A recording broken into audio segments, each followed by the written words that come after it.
Muito bom dia. Bom dia para as irmãs, bom dia para os irmãos. Meus irmãos, falar sobre esse tema é um grande desafio para mim.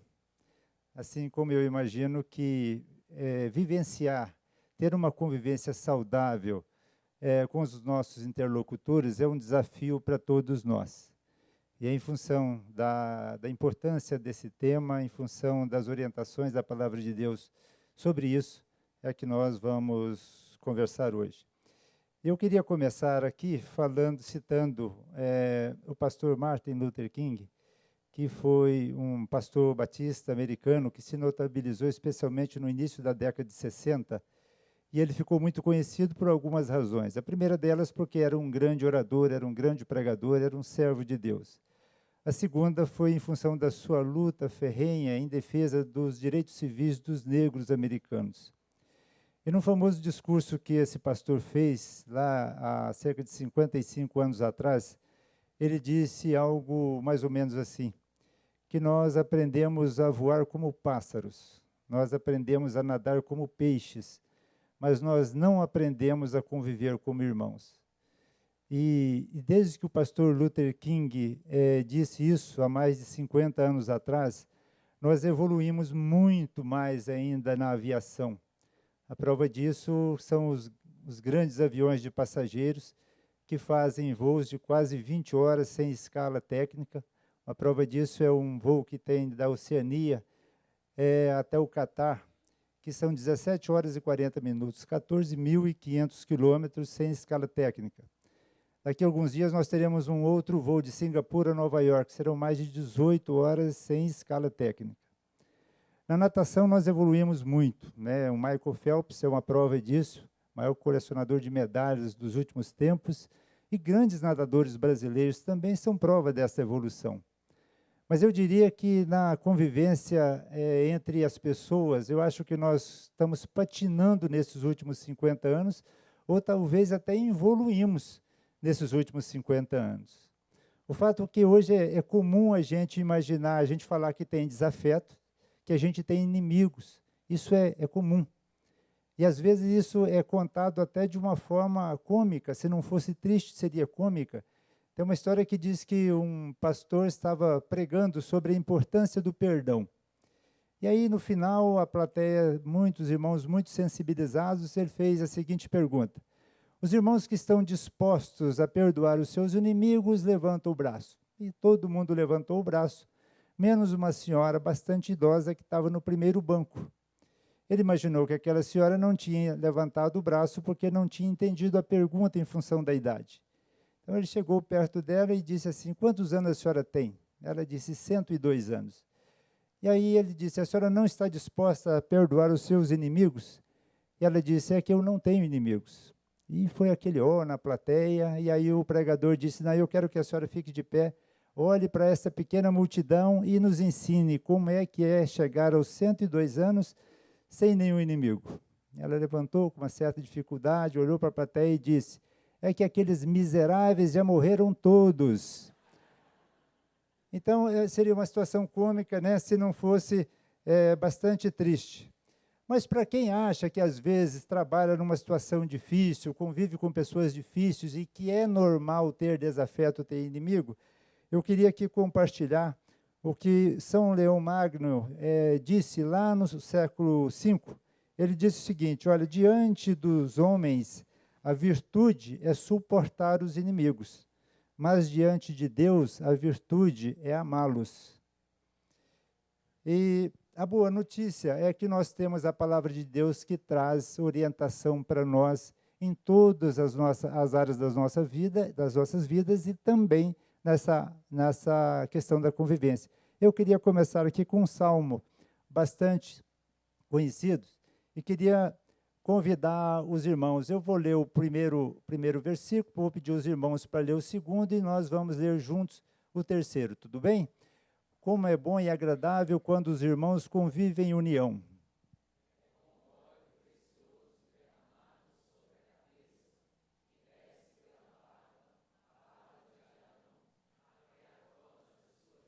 Todos. É como o orvalho do Hermon, quando desce sobre o monte Sião. Ali o Senhor concede a bênção da vida para sempre. Meus irmãos, alguns pesquisadores apontam que esse salmo ele foi escrito durante o reinado de Davi, logo após a unificação de Israel. Ou seja, esse era um hino, a exemplo de outros que são conhecidos como salmos de romagem. Eram verdadeiros hinos que os peregrinos, quando se deslocavam para Jerusalém, para as festas religiosas, eles iam cantando hinos. E esse hino, eles iam cantando como era bom a união dos irmãos após todas as contendas, todas as brigas das 12 tribos. E que bom que a gente tem a palavra de Deus para a gente entender que é muito bom que os irmãos vivam em união. Muito bom. Nós vamos conversar um pouquinho sobre alguns itens para a gente refletir sobre esse tema. E o primeiro deles, que eu queria conversar com os irmãos, é sobre os nossos valores pessoais. Só para a gente lembrar, valores pessoais são aquelas características que todo ser humano tem. E essas características, elas nos dirigem, elas nos governam nas nossas interações com as outras pessoas. O problema é que, às vezes, os nossos valores, como ética, honestidade, respeito, em determinadas situações, está nos dizendo, olha, siga em frente. E aí a gente, teimosamente, a gente quer ir para a direita ou quer ir para a esquerda. E a gente desobedece os nossos valores. Aí começa a flexibilização das normas, as pequenas contravenções, as corrupções, os crimes e assim por diante. Eu coloquei aqui de uma forma bem embaralhada e de forma proposital alguns valores que nós temos, especialmente na literatura. São valores que nós temos no dia a dia. Eu coloquei aqui de forma embaralhada apenas porque os valores podem variar de pessoa para pessoa. Mas se eu fizesse aqui um desafio para os irmãos, para fazer uma lista dos seus principais valores, olhando para esta lista aqui ou não, eu não tenho a menor dúvida que os irmãos fariam isso com tranquilidade, de uma forma muito rápida, elencando até em forma de hierarquia, porque os nossos valores são hierarquizados, uns valores mandam nos outros. Né? Por exemplo, eu não abro mão da fé, eu não abro mão da ética, da honestidade. Então, são valores que sobrepõem aos demais. Se a gente perguntasse isso até para pessoas condenadas com crimes graves, quais são os seus valores, elas não teriam dificuldade de fazer. O problema é que, às vezes, em determinadas situações, a gente não deixa que os valores governem a gente, e a gente começa a desobedecer os nossos valores, especialmente os nossos valores cristãos. A gente sabe que, às vezes, pode ser simples, mas não é simples, às vezes, a prática dos valores. Eu queria mostrar aqui um exemplo. Esta foto aqui, ela ficou muito conhecida há cerca de, acho que 2 ou 3 anos atrás, que foi uma corrida lá na Espanha com grandes atletas de alta performance. Então, não tinham lá atletas como eu, que gostam de correr. Eram quenianos, eram grandes atletas que estavam numa corrida em campo aberto. Na imprensa espanhola, ela apontava como certo a vitória do queniano, do Abel Mutai, ou do seu compatriota, um espanhol chamado Iván Fernández. Naturalmente, toda a imprensa e todos os espanhóis torcendo para o seu compatriota. Mas o fato é que deu a largada e o queniano era um dos favoritos e ele liderou a prova do início ao fim, e em segundo lugar sempre o espanhol. Só que na chegada aqui, uma corrida em campo aberto era diferente das corridas como nós temos aqui no Eixão, que tem um grande circo ali, um aparato, e que ninguém tem dúvida que a corrida terminou. Uma corrida em campo aberto, ela não tem todo aquele glamour. Então, o queniano, quando entrou nesse corredor final aqui, ele imaginou que a corrida tinha terminado. Só que a corrida não tinha terminado, ela terminava cerca de 20 metros à frente. E ele já está até numa postura aqui já de término da prova. E ao lado dele, junto dele, atrás, vinha o Iván Fernández, e os espanhóis disseram o seguinte: agora o nosso compatriota vai se aproveitar e vai ganhar a corrida. Só que o espanhol não fez isso. A gente pode observar que ele está apontando aqui para o seu concorrente, que a corrida terminava cerca de 20 metros à frente, e a reportagem mostrava que com a mão esquerda ele estava literalmente empurrando o queniano para cruzar a linha de chegada. E ele respeitou o primeiro lugar do queniano, para a loucura dos torcedores espanhóis, para a imprensa, inclusive o seu técnico, que queria torcer o pescoço dele. No final da prova, todo mundo queria saber por que ele fez aquilo. E ele respondeu para a imprensa: eu fiz o quê? Por que você deixou o queniano ganhar a corrida? Ele disse: eu não deixei ele ganhar a corrida, ele ganhou a corrida. Ele liderou a prova do início ao fim. E o pessoal insistiu: mas você poderia ter passado na frente dele, aproveitado daquela bobeada dele e cruzado ali e chegado em primeiro lugar. E ele disse: qual é o mérito que eu iria subir no primeiro lugar do pódio, me aproveitando de uma desatenção do meu concorrente? Mas o pessoal continuou insistindo, insistindo.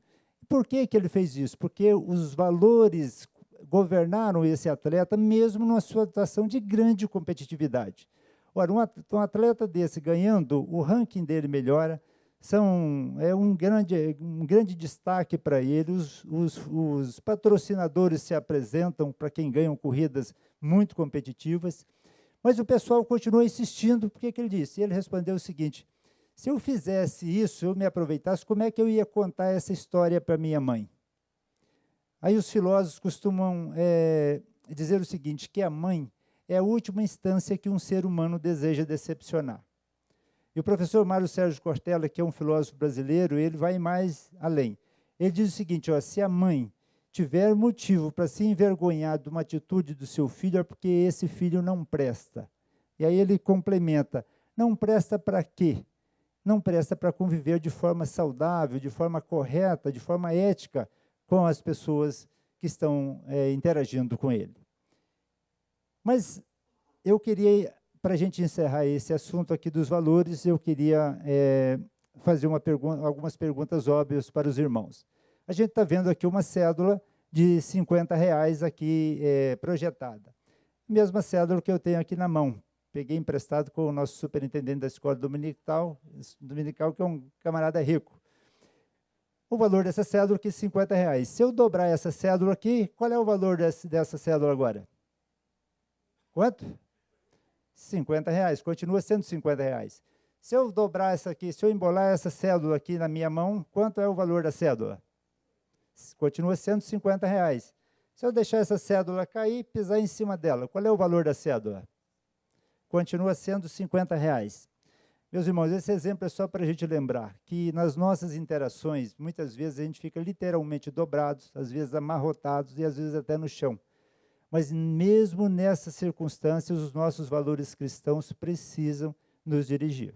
Nós não podemos, como cristãos, numa determinada situação, eu começar a flexibilizar a norma, fazer uma pequena contravenção e assim por diante. Só para a gente lembrar, não interessa se eu estou dobrado, embolado ou no chão, os nossos valores cristãos precisam continuar governando as nossas ações. Então, mais um lembrete. Aqui eu queria convidar os irmãos para a gente ler juntos Provérbios 2:20. Vamos lá? A sabedoria fará andar nos caminhos dos homens de bem e a manter-se nas veredas dos justos. E aqui eu queria deixar então um primeiro lembrete, que convivência saudável requer a prática diária dos nossos valores e fiel obediência à palavra de Deus. Mas, às vezes, alguns irmãos podem imaginar o seguinte: olha, eu conheço bem os meus valores, sou governado pelos meus valores, conheço a palavra de Deus, procuro caminhar segundo a palavra de Deus e, portanto, a minha convivência é fácil por onde eu ando. Na verdade, isso pode não ser verdade, meus irmãos, porque existe uma pequena palavra que tem um poder de destruição muito grande, que são os conflitos. E os conflitos, eles surgem de uma forma muito simples e até inesperada. Basta que eu entenda que a minha aspiração não pode ser realizada juntamente com o do meu interlocutor para surgir o conflito. E aí os conflitos surgem pela vaga de um estacionamento no shopping ou aqui nas quadras comerciais, por uma vaga de emprego, enfim, em todos os momentos que nós estamos interagindo. Alguém poderia até dizer: mas isso é comum do ser humano, a gente pode ficar zangado, não pode? Sim, a gente pode ficar zangado mesmo nós, tementes à palavra de Deus, ficamos zangados, porque somos seres humanos. Mas aí tem um jargão que é atribuído a Aristóteles, que diz o seguinte: olha, qualquer um pode ficar zangado, isso é fácil, mas zangar-se com a pessoa certa, na medida certa, na hora certa, pelo motivo certo e da maneira certa, isso não é fácil. E, às vezes, nós não colocamos os nossos conflitos, nós não colocamos nessa esteira aí. Olha, estou ficando zangado com a pessoa certa, na medida certa, na hora certa, pelo motivo certo. Às vezes, a gente não faz essa análise. E aqui alguns cuidados sobre os conflitos. Se a gente vê a literatura na área de gestão de pessoas, especialmente alguns brasileiros, como Hidalberto Chiavenato, ele vai dizer o seguinte: olha, conflito é inerente à atividade humana. Alguns autores até vê aspectos positivos nos conflitos, dizer mais ou menos assim, o conflito, depois que resolvido, ele traz uma união, um fortalecimento de uma equipe de trabalho, por exemplo. Lógico que pode trazer muita destruição. Tem um pastor chamado John Maxwell, que é um autor também de muitos livros, ele é americano, e ele, num livro chamado Vencendo com as Pessoas, ele escreve o seguinte, que quando ele está fazendo uma palestra sobre conflitos, ele faz uma pergunta: quem nesse momento está com algum tipo de conflito? No trabalho, na família, com o seu vizinho? E ele diz que normalmente 80% das pessoas levantam o braço. E aí depois ele faz uma outra pergunta: e quem já procurou o seu interlocutor para conversar e tentar resolver o conflito? Aí ele diz que cerca de 5% das pessoas é que levanta o braço somente. O ex-presidente americano, Abraham Lincoln, ele é conhecido ainda até hoje, na sua época, como um grande negociador. É uma pessoa que tinha uma habilidade muito grande de, em situações de conflitos, ele conduzir para a solução das pendências. E ele costumava dizer o seguinte, que quando ele ia participar de algum encontro, ele dirigia algum encontro que tinha muitos interesses conflituosos, ele reservava 1/3 para que ele colocasse as suas ideias, mas ele deixava 2/3 para ele ouvir o que os outros estavam pensando para ir fazer alguma proposta para resolver os conflitos. Ou seja, para se resolver o conflito, a gente usa também os ouvidos, e às vezes a gente não quer usar os ouvidos para resolver conflitos. O fato é que quase todos os conflitos a gente resolve com diálogo. E nós temos uma prova disso, eu e a Cida, nós ajudamos lá no Tribunal de Justiça fazendo mediação, na área de família, na área de pessoas muito endividadas, juizado especial civil, e quase que em torno de 90% dos processos, que às vezes estavam lá há meses, há anos, com 2 horas de diálogo entre os interlocutores, com a ajuda de uma pessoa que é neutra àquele processo, a gente resolve, fazemos uma ata, todo mundo assina e resolve o problema. E, às vezes, fica na mão de um terceiro, de um juiz que não conhece a realidade um do outro e acaba tendo uma decisão que não agrada a ninguém. E, no diálogo, às vezes, nós resolvemos quase todos. Aliás, o grande poeta brasileiro Carlos Drummond de Andrade, ele dizia o seguinte: ora, dialogar é dizer o que pensamos, ou seja, dialogar é o que pensamos e suportar o que os outros pensam. Às vezes a gente só quer dizer o que a gente pensa, mas a gente não suporta o que os outros pensam. Um primeiro lembrete aqui é que a gente não deve deixar que o conflito esquente. Às vezes a gente pensa o seguinte: não, eu vou deixar esse conflito de lado e ele vai desaparecer por si só. É muito comum a gente dizer, vamos dar tempo ao tempo. Em algumas situações até pode ser, mas a maioria das vezes o conflito só aumenta. Toda vez que nós deparamos com o nosso interlocutor objeto de um conflito, a tensão vai aumentando. Então, por isso, quanto mais rápido a gente identificar o conflito e tentar resolver, mais possibilidade de êxito. Existe um outro jargão que diz o seguinte: ora, que conflito é como câncer. Quanto mais rápido for diagnosticado e tratado, mais possibilidade tem a cura. Então, é importante que a gente não deixe o conflito esquentar. Um outro detalhe é que a gente precisa, às vezes, controlar o estresse também. Em algumas situações, o estresse é muito, muito alto. E, às vezes, então, aí sim, é melhor deixar o tempo passar um pouquinho, mas não com a ideia de que ele vai desaparecer, que nós vamos apenas deixar para tratar na hora certa. Porque, às vezes, a tensão é muito alta e às vezes, nós podemos ter uma atitude de que nós vamos nos arrepender depois, agindo quando o estresse está extremamente elevado. É como a gente querer matar um mosquito usando um martelo. Alguém até poderia dizer, não, mas eu sou hábil, um matador de mosquito com um martelo. O problema é que, às vezes, o mosquito está na testa do nosso interlocutor. E aí, usar o martelo para matar o mosquito pode não dar certo. Em determinadas situações, às vezes, é melhor deixar o tempo passar e depois tratar do assunto. Quando o conflito foi resolvido, perdoe e esqueça. Muitas vezes nós dialogamos, resolvemos o conflito, mas na primeira oportunidade eu jogo toda a minha argumentação em relação ao conflito que já estava encerrado. Como dizia minha mãe, resolver um problema, coloque uma pedra em cima e não volte mais àquele assunto. Tem uma história que diz mais ou menos assim, que dois amigos, já casados há quase 30 anos, estavam conversando, e um deles disse o seguinte: cara, eu não aguento mais, toda vez que eu tenho alguma discussão com minha esposa, ela fica histérica.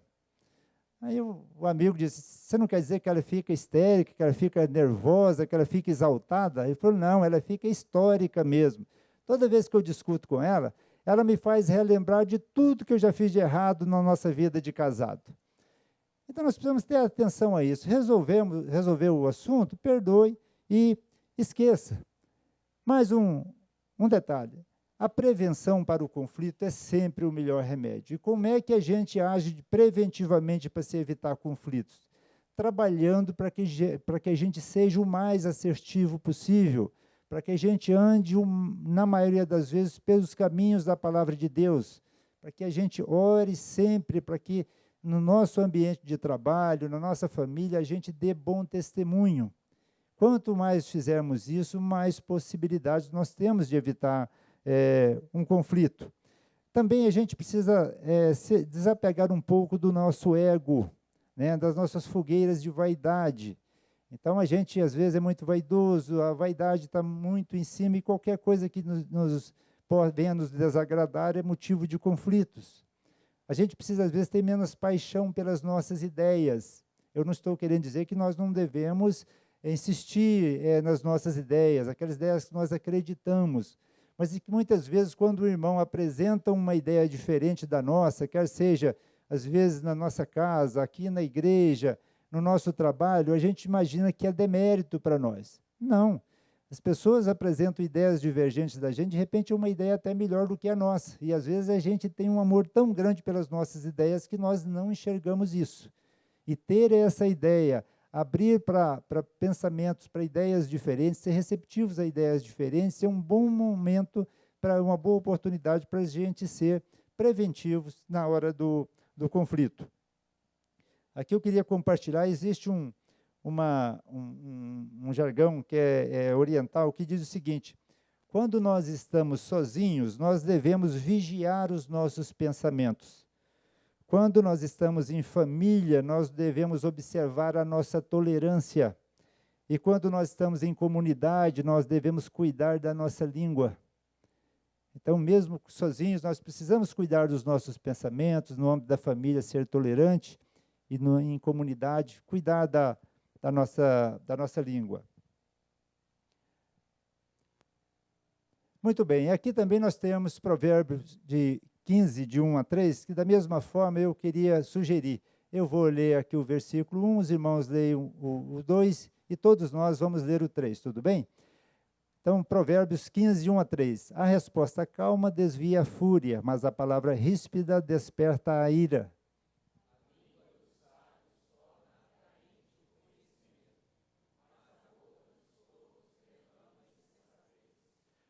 Os olhos do Senhor estão em toda parte, observando atentamente os maus e os bons. Meus irmãos, de novo, uma orientação que é injeção na veia para que a gente possa conviver bem com as pessoas que nós interagimos. E lembrar sempre que os olhos do Senhor estão atentos à nossa conduta, seja uma conduta ruim ou uma boa conduta, os olhos do Senhor estão sobre nós.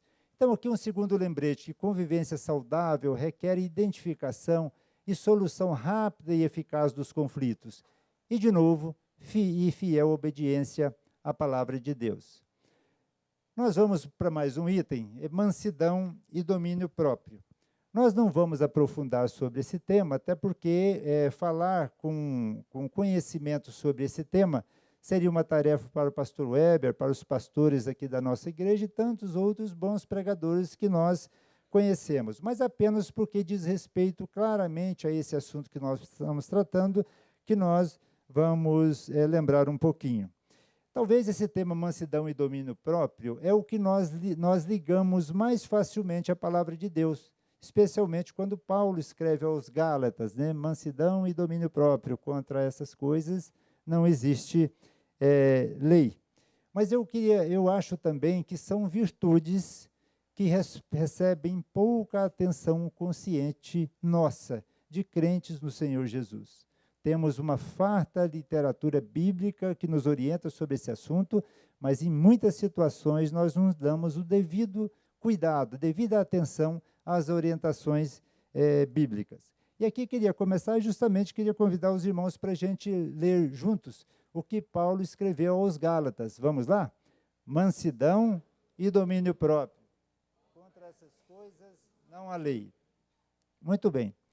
Sobre mansidão, o pastor Adair Sandoval, ele escreveu uma pastoral no nosso boletim há algum tempo atrás. Ele escreveu com muita propriedade o seguinte, que com raras exceções, os nossos educadores, os nossos professores jamais orientariam, jamais indicariam para os seus alunos a mansidão como uma virtude para se vencer na vida. Foi o termo que ele usou no nosso boletim. Por quê? Porque, na maioria dos casos, no mundo de hoje, a competição, tirar vantagem a qualquer custo, normalmente são as regras. Só que a gente precisa lembrar o seguinte, que mansidão não é a gente ser conivente, mansidão não é a gente ficar em cima do muro, mansidão não é a gente engolir sapo ou outras coisas ruins. Precisamos lembrar que ser manso é não ser uma pessoa egoísta, uma pessoa mansa não é agressiva, né? Ela tem controle sobre o seu próprio temperamento, mesmo em situações de grande dificuldade. Eu diria que ser manso é até ser politicamente correto. Esse termo está desgastado demais, né? Ser politicamente correto. Mas acho que, como cristãos, nós podemos até ser politicamente correto, desde que a verdade não esteja em jogo. Ser politicamente correto quanto a verdade está em jogo, especialmente a verdade bíblica, não dá para ser politicamente correto. E aí nós precisamos lembrar de algumas coisas, que uma pessoa mansa também é uma pessoa vigorosa, é uma pessoa enérgica, é uma pessoa que tem uma postura de firmeza contra o erro. Uma pessoa mansa, precisamos lembrar que não é um atributo natural, que nós precisamos orar e pedir a Deus para que a gente seja uma pessoa mansa. E, de novo, nós temos muitas orientações bíblicas a respeito da mansidão. Muitos personagens bíblicos foram mansos. E, de novo, quero fazer referência à pastoral do pastor Adair Sandoval, quando ele diz o seguinte, Moisés foi um homem manso. Moisés recebeu uma missão dura de levar o seu povo à terra prometida. E nós sabemos que essa missão, a vida de Moisés, não foi fácil para levar o povo à terra prometida. Mas nem por isso ele perdeu a firmeza, ele não perdeu o seu propósito de cumprir a missão que Deus tinha dado a ele. E lá em Números 12, 3, diz o seguinte, era Moisés um homem manso, mais que todos os homens sobre a terra. Um grande exemplo para nós de praticar a mansidão. Mas nós temos também domínio próprio, que é outro aspecto fundamental para nós, nas nossas interações, na nossa convivência com outras pessoas. Só para a gente lembrar, ter domínio próprio é o controle prudente, é o controle moderado das nossas ações. É o controle das áreas de nossa vida que são claramente pecaminosas. O domínio próprio ele é fundamental em todas as áreas da nossa vida, mas eu queria citar 3 aspectos que nós precisamos estar muito atentos. O primeiro deles é o controle sobre o beber e sobre o comer. E isso é fundamental, porque muitas vezes a gente tem visto que a população mundial está ficando obesa, isso inclui os brasileiros, a população mundial tem tido já uma saúde, especialmente a diabetes, com grande avanço, E nós precisamos ter cuidado com a nossa saúde. E as pessoas que convivem conosco têm preocupação com a gente. E quando elas percebem que nós não temos o devido cuidado com a nossa saúde, isso é ruim para a convivência, inclusive, com a nossa família. Nós precisamos ficar atentos a isso. Então, tem pessoas, às vezes, que não têm o domínio próprio diante de um copo de refrigerante que tem um caminhão de açúcar dentro dele, que aquilo não é saudável para nós. Ou diante de um prato de comida que também não é adequado, de acordo com, às vezes, com a nossa saúde. Eu vi um funcionário muito zeloso aqui da igreja, numa comemoração aqui, e que tinha várias iguarias. E uma pessoa estava ali num prato, comendo alguma coisa, e ele, com a melhor das intenções, disse: dona fulana, esse prato aqui não está adequado para a saúde da senhora, né? Ela deu um sorrisão e disse: mas como resistir a uma delícia como essa? Eu diria: resistindo. E quando a gente não faz isso, a nossa família sofre, os nossos amigos, os nossos irmãos sofrem, porque a gente não está tendo cuidado com a nossa própria saúde. Algum tempo atrás, tinha um endocrinologista muito famoso, dando uma entrevista numa revista famosa, e ele foi colocando os cuidados que nós devemos ter com a comida. Ele foi dizendo: numa festa, você pode comer até um salgadinho, mas só um salgadinho. Você pode comer um docinho, só um. E foi colocando os cuidados que nós deveríamos ter, e isso incluiu uma lista de restrições.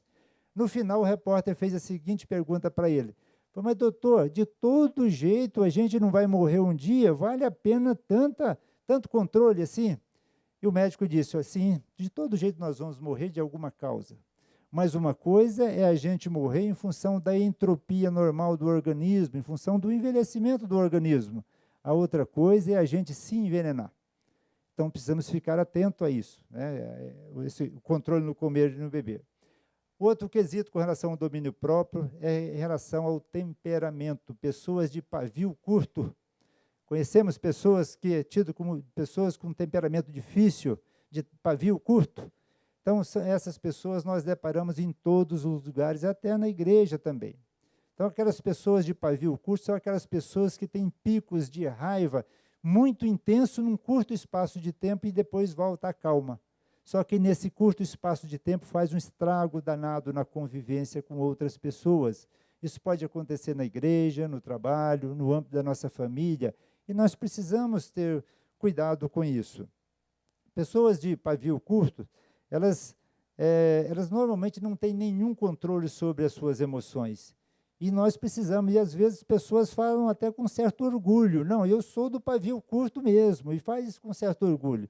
Não queremos dizer que não vamos fugir às nossas características, mas precisamos ter cuidado com isso nas nossas interações.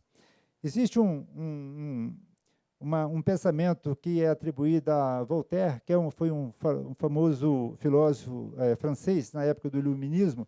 Ele dizia o seguinte, até como filósofo, dizia o seguinte: olha, a primeira lei da natureza humana é a tolerância, já que todos nós temos uma certa dose de erros e fraquezas. Até um filósofo reconhece isso, que o ser humano tem uma certa dose de... E nós precisamos, então, dessa tolerância. Já em Provérbios 15:1 diz: a resposta calma desvia a fúria, mas a palavra ríspida desperta a ira. Já outro pensamento diz o seguinte, que é preciso muita coragem para levantar e falar o que pensa. Porém, é preciso ter muito mais coragem para sentar e ouvir o que os outros pensam. E, às vezes, nós não temos essa disposição. Mas o terceiro item que eu queria falar sobre o domínio próprio é com relação ao consumismo. Nós já conversamos aqui sobre educação financeira, e nós temos hoje uma grande parcela da população brasileira extremamente endividada. Nós temos hoje 60 milhões de brasileiros que estão com o nome sujo na praça. Nesse meio de 60 milhões, nós temos muitas pessoas crentes no Senhor Jesus que não têm tido domínio próprio na hora de gastar, especialmente na hora de passar o seu cartão de crédito. É lógico que muitos irmãos, muitas pessoas dentro desses 60 milhões estão endividados porque ou perderam o emprego, ou porque tiveram uma despesa que não estava prevista, ou porque teve uma diminuição da renda. Mas a pesquisa da Serasa mostra que quase 100% dos 60 milhões estão negativados nos sistemas restritivos, de cadastros restritivos, é porque não controlam as suas receitas e as suas despesas. E nós precisamos ficar atento a isso. Lá no Tribunal de Justiça, quando a gente vai fazer mediação, a gente vê pessoas que têm um nível de escolaridade altíssimo, pessoas que têm renda muito boa e que está extremamente endividado. E as pessoas se emocionam, choram, diz que já pensou em suicídio, pessoas que não conseguem ver os seus vizinhos, porque imaginam que todos os seus vizinhos sabem da sua situação difícil, e por pura falta de controle, porque não faz o seu controle das suas receitas e despesas, nem num papelzinho de pão lá colado na geladeira. E nós precisamos estar atentos a isso, meus irmãos.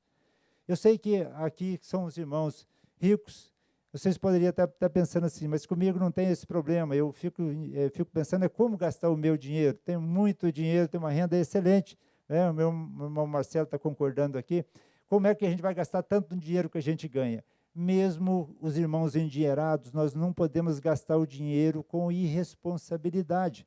Só um instantinho, dona Neise, eu já passo para a senhora. O pastor Weber, eu já vou...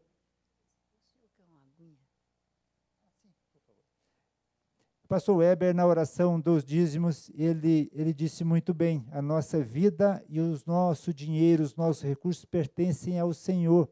Mesmo aquelas pessoas que têm muito dinheiro, não quer dizer que eu possa sair gastando o meu dinheiro de forma irresponsável. E esse consumismo de forma desequilibrada traz problemas graves na nossa convivência com as pessoas, especialmente com a nossa família. E aonde a bomba explode com maior intensidade, para quem tem dificuldade financeira, é justamente com o seu cônjuge e com os seus filhos. Então, precisamos ficar muito atento a isso. Para a gente lembrar que ser manso e ter domínio próprio não é mérito, é graça. Isso está claro na palavra de Deus. E nós precisamos orar e pedir a Deus que nos dê mansidão e domínio próprio. E que esse assunto fique entre as minhas prioridades. Que essas virtudes recebam uma atenção consciente no nosso dia a dia. Obrigado. De novo, a palavra de Deus nos orienta através de Paulo aos Colossenses. Eu queria vou pedir o pastor Weber aqui para ler em conjunto com os irmãos esse texto bíblico. Vamos lá. Portanto, como povo escolhido de Deus, santo e amado, revistam-se de profunda compaixão, bondade, humildade, mansidão e paciência. Suportem-se uns aos outros e perdoem as queixas que tiverem uns contra os outros. Perdoem como o Senhor lhes perdoou. Vamos caminhar então. Só para a gente lembrar de novo, Gálatas 5:23, que diz, mansidão e domínio próprio, contra essas coisas não há lei. Terceiro lembrete, convivência saudável requer tolerância fraterna, palavras sensatas, ações equilibradas e fiel obediência à palavra de Deus. Mas, meus irmãos, quando o pastor Weber ou outro pastor aqui da nossa igreja vai pregar, desde o início nós já temos consciência que aquilo que a mensagem deles é muito importante para as nossas vidas. Mas quando a gente participa de uma aula ou de uma conversa como essa, a gente pode começar assim meio desconfiado, a gente pode ser convencido que o assunto é importante durante a explanação, e às vezes pode chegar até no final, e nós estamos quase chegando ao final, sem estar convencido de que o assunto é importante para a nossa vida. Se tiver aqui algum irmão que não se convenceu ainda que esse assunto é importante, eu espero convencê-los agora nesse último tópico que nós vamos abordar, que diz o seguinte, que bons relacionamentos é igual a vida saudável, ou seja, a gente ter bom relacionamento com as pessoas é bom para a nossa saúde. E para que eu possa falar sobre esse tema, eu vou me apoiar aqui num estudo feito pela Universidade de Harvard, que começou em Boston, no final da década de 30. Esse estudo durou 75 anos. Ele foi apresentado agora, o resultado dele, já agora em 2015, no final de 2015. Para você ter uma ideia da extensão desse estudo, o diretor que apresentou o resultado do estudo foi o terceiro, porque os dois anteriores tinham morrido durante a pesquisa, e esse estudo é tido como o maior estudo sobre desenvolvimento humano que se tem notícias. Mas o objetivo do estudo é o seguinte, o que eles queriam saber o que mantém as pessoas felizes e saudáveis. Eles tinham esse questionamento e queriam saber. O que é que eles fizeram? Selecionaram cerca de 700 crianças que viviam em situações de risco na periferia de Boston. E fizeram o exame médico nessas crianças, entrevistaram essas crianças, entrevistaram os seus pais, fizeram isso também com um pequeno grupo dos alunos, mas era um público totalmente diferente. E começaram a acompanhar essas crianças ao longo da vida. Vejam, eles estavam acompanhando, eles não estavam orientando as crianças. Essas crianças viraram adolescentes, jovens, adultos, alguns viraram pedreiros, outros viraram advogados, médicos, outros viraram alcoólatras, e um virou, inclusive, presidente da República. O estudo, naturalmente, não revela qual foi o presidente, mas não é esse último agora.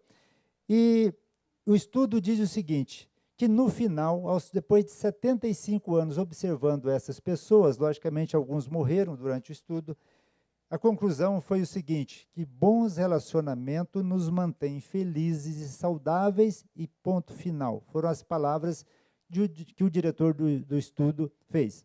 Se alguém quiser ver esse estudo na íntegra, pode entrar no Google, bota lá Desenvolvimento Humano, Universidade de Harvard, que vai encontrar o diretor apresentando esse estudo. E aí, o diretor diz o seguinte, olha, com esse estudo nós aprendemos 3 grandes lições. A primeira delas, que pessoas com boas conexões, com boas relações sociais, são mais felizes, mais saudáveis e têm vida mais longa. Então, se eu não me convenci que ter bom relacionamento é bom para a minha vida, vamos nos convencer, porque ter bons relacionamentos a gente pode viver mais e viver melhor. O estudo mostrou o seguinte, que pessoas que tinham um bom relacionamento com a família, que tinham amizades verdadeiras, eles eram mais felizes e mais saudáveis.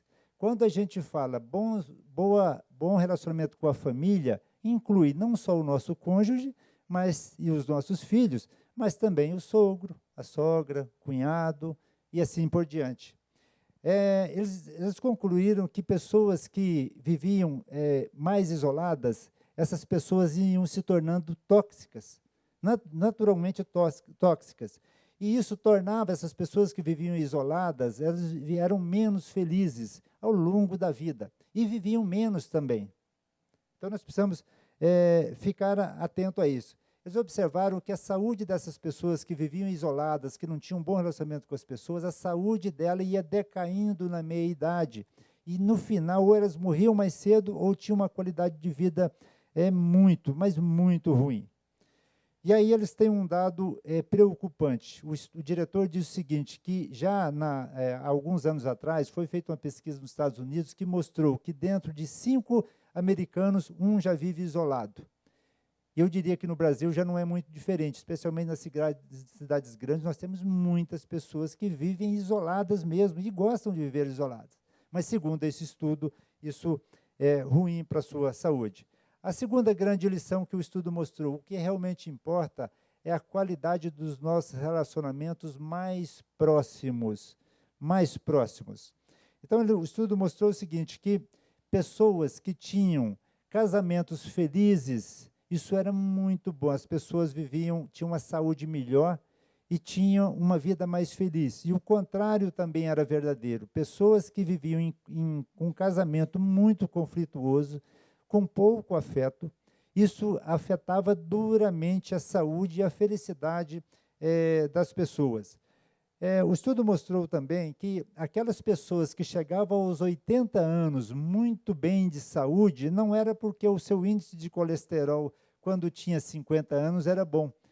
O estudo mostrou que quem chegava aos 80 anos muito saudável, com o cérebro funcionando plenamente, eram aquelas pessoas que tinham um relacionamento muito bom no casamento.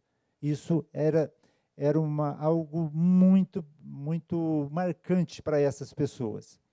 E a terceira grande lição era: relações saudáveis protegem não apenas nossos corpos, mas também os nossos cérebros.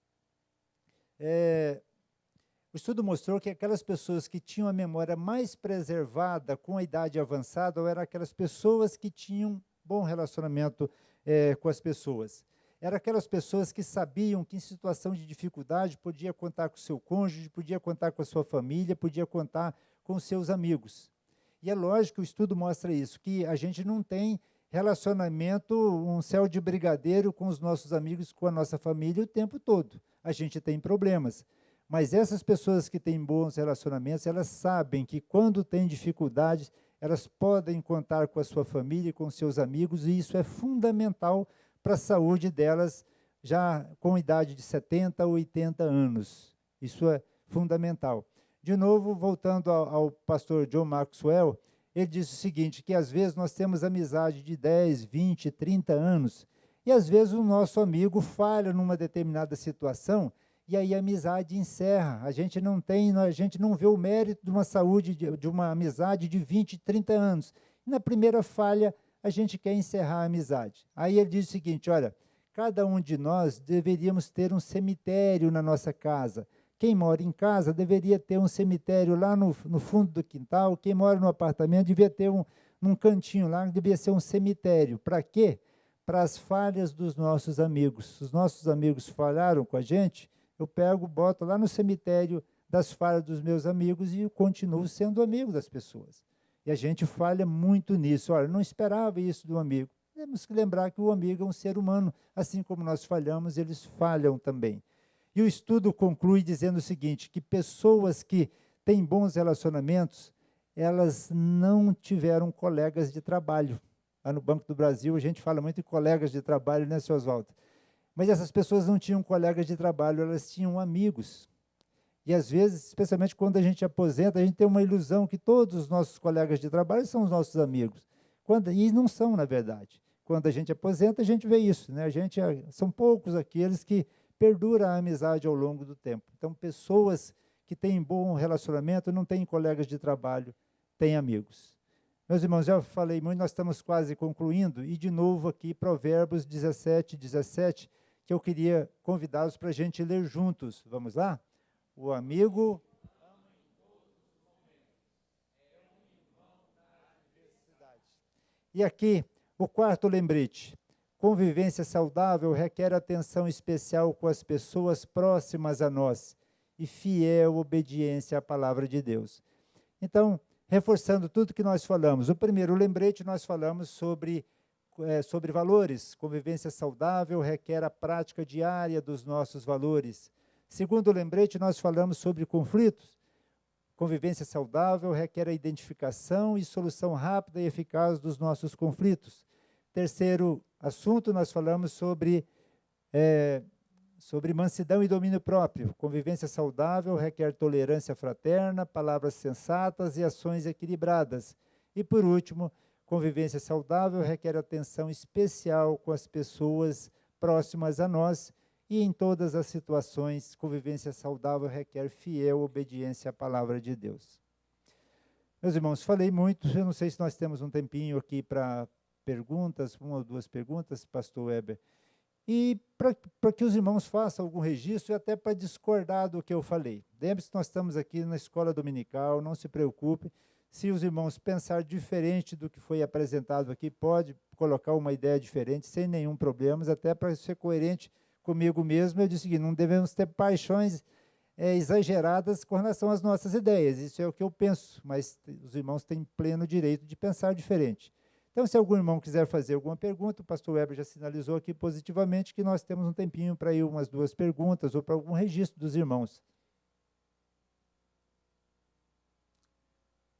Silêncio significa nada? Silêncio significa o quê? Concordância, discordância? Reflexão. Ah, sim, meu irmão.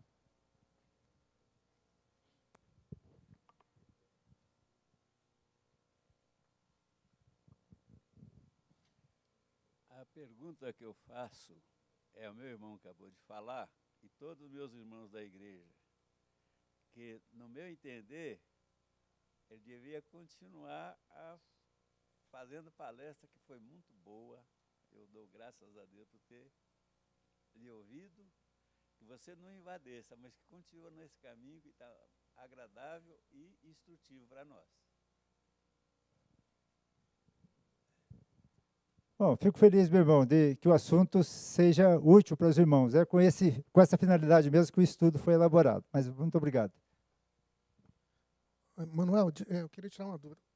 Quando o conflito ele é saudável? Por exemplo, tanto eu quanto alguns amigos seus foi compreendendo o Evangelho, lendo sobre Jesus Cristo, os evangelistas, eles percebiam no Evangelho dizendo assim, Jesus dizendo, olha, eu não vim trazer a paz, eu vim trazer a espada. Eu não vim, Pedro, por exemplo, quando ele vai lá, fala assim, olha, eu te amo, Jesus. O Senhor fala assim, olha, isso não vem de você. Não adianta me paparicar.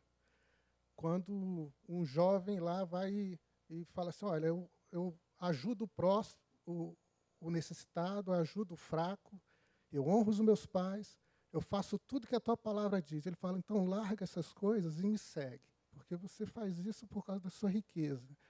Quando os fariseus que queriam usar uma política de evitar conflitos, Jesus massacra eles porque sabem que eles querem fazer só para ganhar mérito na sociedade. Aí Jesus Cristo proclama que o que eles estão fazendo é equivocado. Então, a minha pergunta é o seguinte, em que momento o conflito é saudável? Porque quando eu leio o Evangelho, eu vejo Cristo muitas vezes, aliás, quase em todas as vezes, conflitando com a sociedade, que é uma sociedade que depois se torna muito humanista e filosófica, né? Mas uma filosofia contrária àquilo que o Evangelho propôs. Os saduceus faziam isso muito bem. Então, é uma reflexão. O Júnior fez uma pergunta difícil, né? Eu queria aproveitar aqui, o Idalberto Chiavenato, ele tem alguns livros na área de gestão de pessoas, e ele cita os estragos que o conflito pode trazer numa equipe de trabalho, por exemplo. Você pode perder a parceria, as pessoas não trabalham mais em sinergia, às vezes, diante de um conflito, mas ele diz também que depois de resolvido o conflito, uma equipe que sofreu um conflito grande, ela pode caminhar com uma coesão maior. E às vezes eu lidei com clientes muitos, mais de 30 anos, e a gente observava que às vezes no banco, alguns clientes entravam em conflito com o banco, porque às vezes o banco não estava atendendo aos seus objetivos. Mas quando a gente dava o tratamento adequado ao seu pleito, e às vezes até dizendo não, olha, o seu pleito não pode ser atendido por isso e por isso, o que a gente observava é que a confiança das pessoas aumentava muito em relação ao banco. Eles ficaram até mais fiéis. Mas em relação à palavra de Deus, que, como o Júnior citou, eu acho que às vezes, até como nosso bom testemunho, às vezes as nossas ações com fiel cumprimento à palavra de Deus, isso pode trazer até algum conflito com as pessoas que nós interagimos. Mas, acima de tudo, dar bom testemunho, fiel à palavra de Deus. E como eu disse, eu acho que o melhor mesmo é a gente ser preventivo. Já vou levar aí, Renato. É a gente ser preventivo mesmo. Como é que a gente é preventivo para se evitar o conflito? Dando bom testemunho, sendo uma pessoa ética, respeitosa, considerando os valores das outras pessoas, não morrendo de paixão pelas nossas ideias. Quando um irmão apresentar uma ideia melhor, é importante que a gente reconheça isso. Enfim, é uma postura no dia a dia. Mas tudo isso nós dependemos inteiramente da graça do Senhor para conosco, né, Júnior? É orar mesmo para que a gente possa ter uma vida, uma relação melhor com as pessoas que nós interagimos, mas com fiel à palavra de Deus. Queria relembrar, a gente pode ser até politicamente correto como cristãos, mas desde que a verdade, especialmente a verdade bíblica, não esteja em jogo. Quando a verdade bíblica está em jogo, aí não tem essa de ser politicamente correto. Não sei se atendia o seu questionamento, senão a gente pode conversar um pouco mais ali. Renato. Primeiramente, eu quero agradecer ao irmão pela palestra, que realmente foi excelente, maravilhosa, e pedir que o irmão pudesse colocar à disposição da igreja para que nós pudéssemos ter acesso à palestra. A segunda questão o conflito ele precisa de um acordo entre as partes. Um dia desse eu estava na audiência, quando foi colocado no momento, como você faz lá no Tribunal de Justiça, lá no Gama, e nós colocamos a nossa posição, mostramos a possibilidade de haver acordo entre as partes, e a outra parte simplesmente fala assim, não, eu não quero acordo, eu quero ir para a lide, eu quero para o processo. E nós fomos para o processo. E ontem, eu fazendo um estudo com a esposa, nós estávamos lendo sobre a história do povo do irmão de Esaú, o irmão de Jacó. E aí, lendo sobre Esaú, nós vemos que o Esaú deu origem ao povo dos Edonitas. Aí estava mostrando lá a história dos Edonitas. Eu fui lá no Google, pesquisei quem eram os povos edonitas, o que aconteceu com os povos edonitas. Então, para quem não conhece os povos edonitas, são aqueles eles moravam em pedras, né, em cavernas, e ficavam lá. Alguns já devem ter visto aí essas cenas na internet de algumas cidades encravadas nas pedras, né? Esses eram os povos edonitas. E os povos edonitas, eles foram destruídos. Por que eles foram destruídos? Porque eles eram contra o povo de Israel. Deus, o tempo todo, em vários momentos, Ezequiel e outros textos, falou assim, não, vocês parem de ficar brigando com o povo de Israel. O povo de Israel é um povo escolhido. E eles continuaram brigando, até o momento que Deus mandou várias profecias e destruiu. Puf. O último edonita famoso foi Herodes. Fiquei sabendo no estudo ontem que foi feito. O último edonita famoso foi Herodes. Então, assim, eu acredito que o conflito ele precisa realmente ser sanado o mais rápido possível. Todavia, existem momentos que não tem como. As pessoas tem a outra parte, né? Existe, assim como um contrato, existe acordo entre as partes, assim também a solução do conflito, existe acordo entre as partes. Então tem um momento que você não tem para onde correr, né? Renato, na literatura de administração, a gente está acostumado a ver o seguinte, que o tópico negociação. E o pessoal diz normalmente o seguinte, a negociação é um exercício de concessões. Toda vez que eu estou, às vezes, com objetivos diferentes e vou para uma negociação ou para resolver um conflito, se a gente não estiver disposto a flexibilizar, normalmente não resolve mesmo. Então, eu concordo com você, tem determinadas situações que são difíceis. Só que aí a negociação diz o seguinte, quando eu estou disposto a conceder para resolver um conflito, e a gente resolve o conflito, a gente chama de ganha-ganha. Quando, às vezes, eu resolvo um conflito, mas dando uma chave de autoridade, às vezes a gente tem o perde-ganha, e às vezes a gente não resolve um conflito, e a gente chama de perde-perde. É o tipo de negociação que a literatura chama de perde-perde, todo mundo perde. Essa semana, eu conduzi um processo lá junto com outros colegas, lá no Tribunal de Justiça, bem atípico, dentro de uma instituição que tinha regulamentos próprios, mas teve um conflito e eles foram para a Justiça Comum. E uma das partes não quiseram flexibilizar mais de forma nenhuma. Aliás, desculpa, não uma das partes quiseram, né? Várias pessoas que estavam de um lado foram muito radicais e o conflito não resolveu. Então, às vezes, a gente tem isso também. É por isso que, de novo, a gente atuar preventivamente é a melhor solução para os conflitos, é evitar o conflito. Mas se o conflito for inevitável, com os nossos valores cristãos, é fundamental que a gente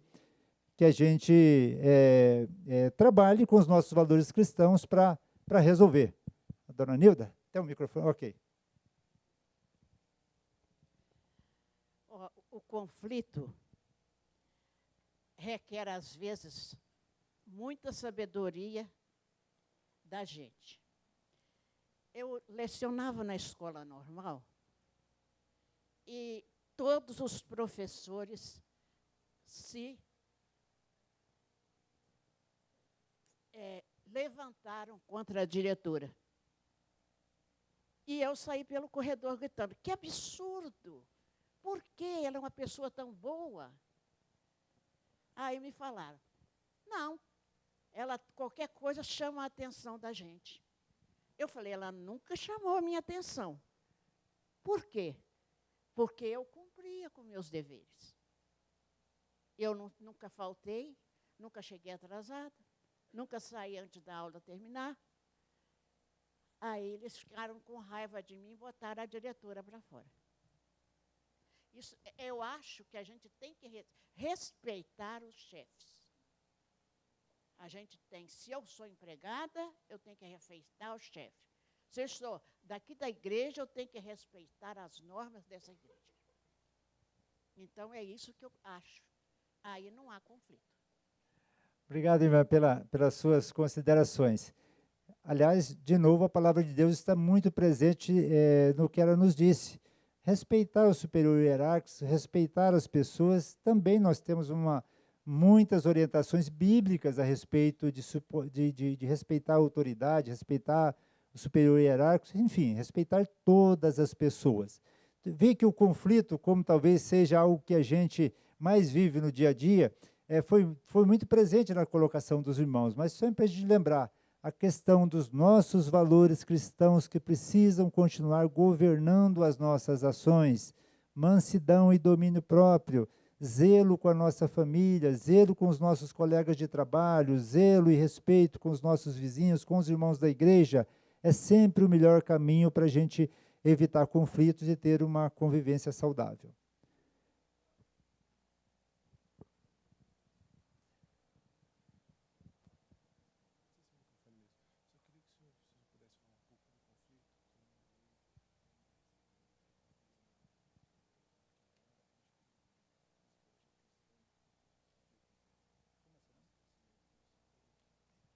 O Henrique estava me dizendo o seguinte, que para a gente lembrar também que a literatura mostra que o conflito é um instrumento importante para se evitar a inércia de uma equipe de trabalho. Às vezes as coisas estão ali caminhando, quase todo dormindo, e às vezes o conflito, ele levanta e abre a nossa visão para aquilo que às vezes nós podemos enxergar. Existe um famoso ditado de um autor brasileiro, que todos nós conhecemos, que embora a gente concorde ou não, é uma coisa importante. Ele dizia o seguinte, que toda unanimidade é burra. E às vezes, quando a gente prefere às vezes, trabalhar com pessoas que agem e pensam sempre do jeito da gente. Mas é importante que às vezes pessoas que apresentam ideias diferentes, e às vezes os conflitos existem por dificuldade nossa. Às vezes o conflito, a gente precisa lembrar que não é entre o bem e o mal. Às vezes o conflito é entre o que a vida quer nos ensinar e a nossa teimosia não deixa a gente aprender. Nós precisamos ver isso. Às vezes nós desgastamos com conflito porque a gente não enxerga isso. Olha, a vida está querendo te ensinar isto aqui através do meu colega de trabalho, através do meu cônjuge, através do meu filho, e a minha teimosia não deixa ver isso. Precisamos entender isso, o conflito, como algo também nesse sentido. De novo, o conflito não é entre o bem e o mal. A gente estamos lidando com irmãos, independente de ser crente no Senhor Jesus ou não, são nossos irmãos e nós precisamos ter esse cuidado. Oportunidade de crescer. Marcos, não? Podemos encerrar, meus irmãos? Temos mais?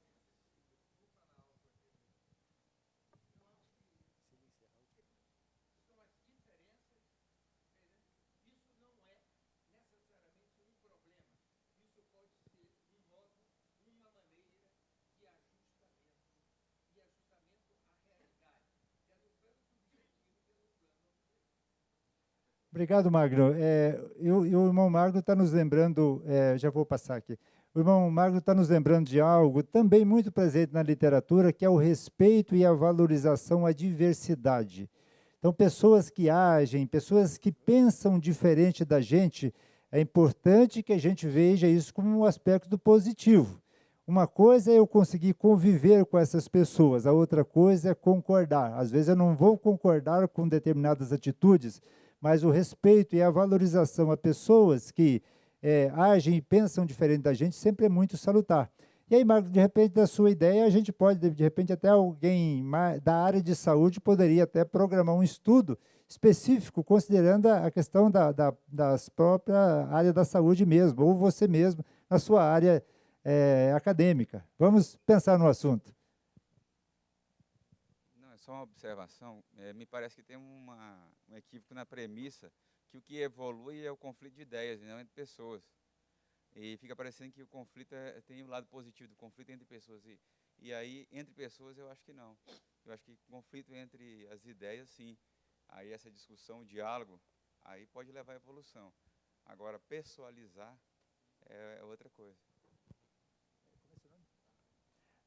O doutor Carlos Roberto está nos lembrando aqui, a gente às vezes numa determinada situação. Aí eu chamo de novo a literatura sobre feedback, que a gente vai dar um feedback e a gente diz que uma pessoa é assim. Não, a pessoa apresentou um comportamento assim e que às vezes não, aquilo não é o dia a dia dela. A gente precisa, o conflito de ideias é muito salutar.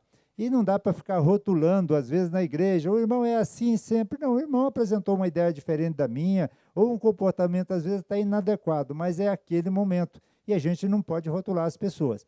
Nós estamos quase encerrando. Estrela? Ou não? Bom dia. Bom dia. Meu nome é Edilson. Eu queria perguntar o seguinte. Eu aprendi que quando uma pessoa se converte, a partir daí ela passa a ser habitada pelo Espírito Santo.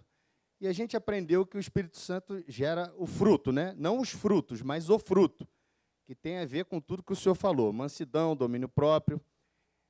E a gente verifica, eu tenho exemplos na minha família, de pessoas que eu tenho certeza que são crentes, que são salvos, mas parece que continuam geniosas. Então, quer dizer, não deveria, a partir do momento que a pessoa é habitada pelo Espírito Santo, ter uma outra atitude? Na verdade, eu tenho um entendimento sobre esse assunto, mas, primeiro, eu não sei se o entendimento que eu tenho está correto. Em segundo lugar, eu queria saber qual o entendimento do senhor, qual a visão do senhor em relação a isso. Edilson, aqui nós tínhamos até uma lâmina que dizia o seguinte: mansidão e domínio próprio não é mérito, é graça.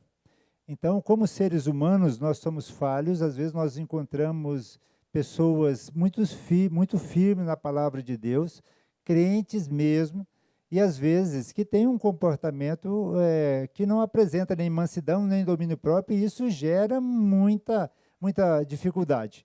Mas tudo isso, mansidão e domínio próprio, é graça de Deus, e nós precisamos orar, nós precisamos refletir sobre a orientação bíblica, que nos traz claramente, Paulo é muito claro, olha, mansidão e domínio próprio, pode usar sem nenhuma restrição, porque contra isso não tem nenhuma lei. E nós precisamos mesmo da orientação, da capacitação do Espírito Santo, porque de outra forma, só com literatura e por nossa conta, nós não vamos a lugar nenhum. Nós precisamos da capacitação do Espírito Santo mesmo, para a gente ter uma boa relação, uma relação saudável com todos os irmãos. Meus irmãos, eu estou preocupado com o horário, o pastor Weber já está aqui olhando aquele olhar assim de chefe, e eu, com um pouquinho de juízo, vou devolver o microfone para ele. Tudo bem? Mas queria dizer para o Renato que nós vamos deixar no material hospedado aqui no site da igreja. Posso mandar para os irmãos que eu tenho, eu posso mandar através do WhatsApp essa apresentação, sem nenhum problema. Se for útil, está liberado para todos. Obrigado, Manel. Nós vamos orar, e vamos orar cantando o hino 132. Queria que você se colocasse de pé.